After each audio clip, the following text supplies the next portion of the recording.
Today FM. Today FM rocks. Today's hit music on Today FM. In this bulletin, TC Herald damage stands at $100 million. LAQERE market opens for business. And investment Fiji to launch Exporter's Guide. From the studios of FBC Suva, Ateda Lendua. The damage bill from Tropical Cyclone Harold that ravaged parts of Viti and the islands of Kandavu, Watulele and the Lau group last month is estimated at around $100 million. The assessment by the National Disaster Management Office also reveals that the Category 4 system affected 180,000 Fijians. The National Disaster Management Minister says the degree of damage caused by TC Herald varies across the sectors. Some people have their houses completely destroyed, but there are some that have their houses only partially destroyed. So it varies, I would say, but in total, it's about 186,000, if I remember the figure correctly, that were of our population that were affected by TC Herald. More than 400 market vendors will be able to sell their produce with dignity at the new $7.8 million LAQERE market.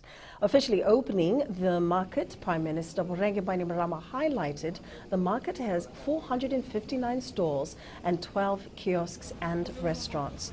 Bainimarama says the new market will be more convenient and will put a stop to the disorganized way of operating. Many vendors in the Nasino area used to sell their produce on roadsides. 26 CCTV cameras have been installed at the market to ensure safety of the vendors.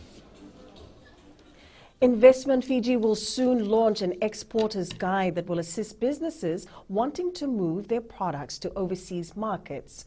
Chief Executive Craig Strong says operating within the COVID-19 era has meant that the organization has to quickly readjust to the current circumstances. Strong says while they review their strategic plan in light of the global pandemic, there are some key milestones, like the Exporter's Guide, that they are aiming to roll out next month. Finance for capital, for stock, how much you're going to need, how to go about it, biosecurity, so all the kind of the granular stuff on how you actually move a box of your goods around the region or to other markets, and we try and assist in that respect.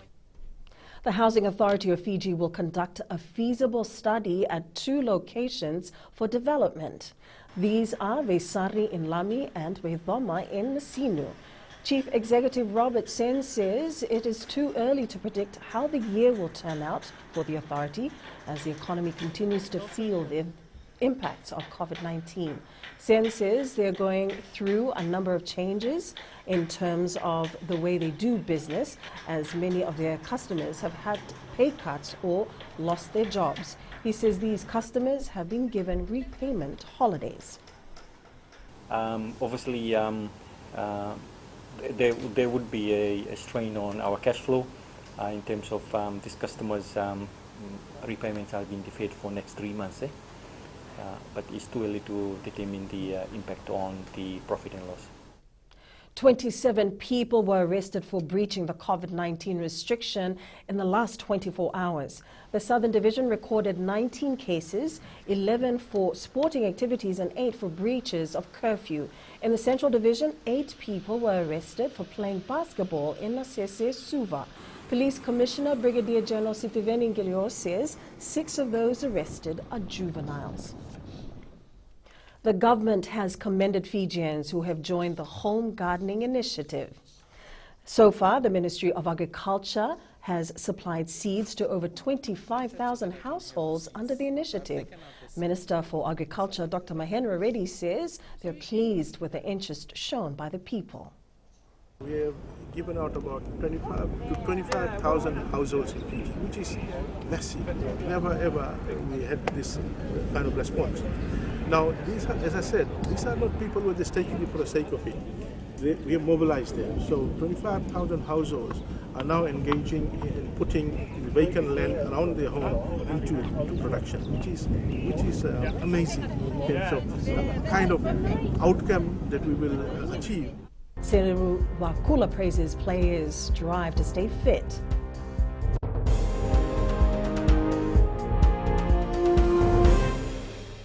Bula FM number 2 NSR. Bula FM number 2 NSR.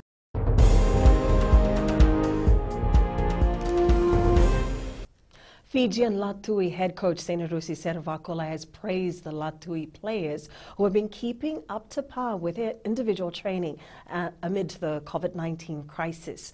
With the domestic rugby calendar being suspended this year, the Fiji Rugby Union has laid out a training program for the players as they wait for competitions to begin. Seruvakula says this is an opportunity for coaches and players to sharpen their rugby skills.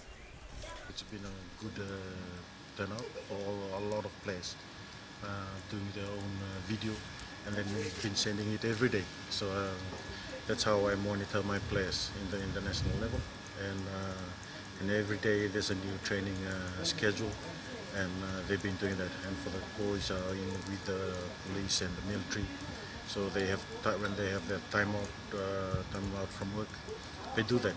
And in a day I receive more than 10 videos.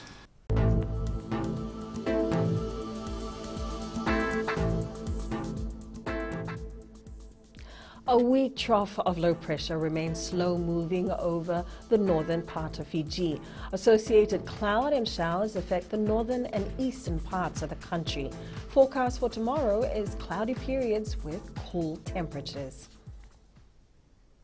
And that's your FBC News now. Join us again at 7 p.m. for our major bulletin. Remember, in times of crisis, you need factual news that you can trust. Please don't believe fake news about COVID-19 on social media. Fight misinformation by getting only the facts about coronavirus from verified news sources like FBC's TV, radio, and digital media news, www.fbcnews.com.fj, keeping Fijians connected with the truth. Enjoy your lunch.